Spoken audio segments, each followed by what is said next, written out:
Soviet union जे आख़िरी सरबराह Mikhail Gorbachev पंहिंजे मशहूर किताब पिरोसत्रिका में हिकु लाफ़ानी जुमिलो लिखियो हो। शायदि उहो हिकु जुमिलो ई सॼे किताब ते भारी हो। उहो जुमिलो जंहिंमें गोर्बाचोव सरमाएदार दुनिया सां मुखातिब थींदे चयो हो, हीअ धरती असां समूरनि इंसाननि जो आख़िरी सहारो आहे। जेकॾहिं हिन धरतीअ खे नुक़सान पहुतो त कुदरत असां लाइ नूह जी कश्तीअ जो बंदोबस्तु न कंदी। काश इहा सादी सचाई यूरोप जे उन्हनि सरमाएदारनि खे सम्झ में अची सघे हा जेकी दौलत जे ताक़त सां आलमी सियासत खे पंहिंजे मुठ में सोगो करे वेठा आहिनि। असां तेल पैदा कंदड़ अरब मुल्कनि जे अयाश ऐं अहमक हुक्मराननि ते कहिड़ी मयार ॾियूं, जॾहिं पाण खे दुनिया जो सुपर पावर सम्झंदड़ मुल्क अमेरिका बि उहा ॻाल्हि सम्झण लाइ तयार न आहे त जेकॾहिं धरती बाक़ी न बचंदी त पोइ हीउ हुक्मरानी किथे कंदो। यूरोप जी अवाम खे उहा तुल्ख सचाई उन वक़्तु सम्झ में अची रही आहे जॾहिं उत्तर अफ्रीका खां ईंदड़ गरम हवाऊं उन्हनि मुल्कनि जे माण्हुनि खे ॾींहं जा तारा ॾेखारे रहियूं आहिनि, जिन खे नस्ल दर नस्ल सख़्त गर्मीअ जो तजुर्बो ई न हो। यूरोप जे मुल्कनि सदाईं सर्दी सां सीनो सायो आहे, उन जा गर्मी रिवायती तौर ते हिकु मुस्बत शइ रही आहे। उन जे सबबि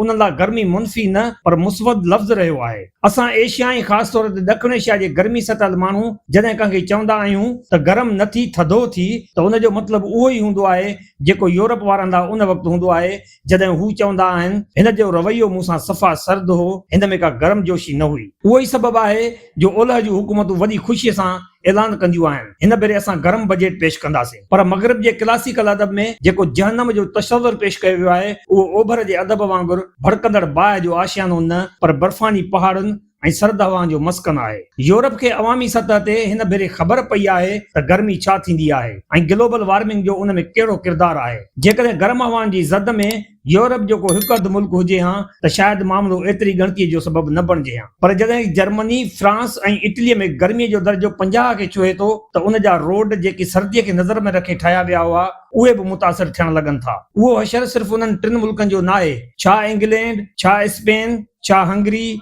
छा रोमानिया, छा पोलैंड ऐं छा स्विट्जरलैंड। हर हंधि माण्हू गर्मीअ खां बचण लाइ परेशान आहिनि। बुढड़ा माण्हू पेर पाणी में ॿोड़े वेठा आहिनि ऐं मारूं ॿारनि खे बार बार पाणी जा छंडा आणी बचाइण जी कोशिश करे रहियूं आहिनि। जॾहिं उन्हनि मुल्कनि जो बाशऊर माण्हू गैसनि जे इख़राज सबबु धरतीअ जे माहौल खे थींदड़ नुक़सान ख़िलाफ़ एहतिजाज कंदा हुआ त कॾहिं पुलिस उन्हनि ते लठियूं वसाईंदी हुई ऐं कॾहिं उन्हनि खे आंसू गैस जा शेल हयां वेंदा हुआ। आम माण्हू बि उन्हनि खे मथे फिरल सम्झंदा हुआ। पर अॼु जॾहिं ग्लोबल वार्मिंग सबबु गर्मीअ जो हमलो उन्हनि ते थियो आहे त हू आलमी सियासत विसारे पंहिंजो पाण बचाइण जी कोशिश में लॻी विया आहिनि। यूरोप में हलंदड़ इहा हीट व्यू जंहिं जर्मनीअ खे जेकमाबाद ऐं नीदरलैंड खे नवाबशाह बणाए छॾियो आहे, जंहिं सबबु मेडड़ सिंध जो मोरो ऐं मेहर जहिड़ी गर्मी महसूस करे रहियो आहे ऐं थधड़ियुनि हवाउनि में आइस्क्रीम खाईंदड़ इंसाननि मथां अॼु दोज़ख जा दर खुली विया आहिनि। मुमकिन आहे इहा हालत कुझु ॾींहं जी महिमान हुजे पर हक़ीक़त में इहा हिकु दस्तक आहे, हिकु ख़तरे जी घंटी आहे। यूरोप मथां आयल हीअ गर्मीअ जो अज़ाब खेसि जाॻाइण आयो आहे त जीअं तहफ़ुज़ जे गुंबज़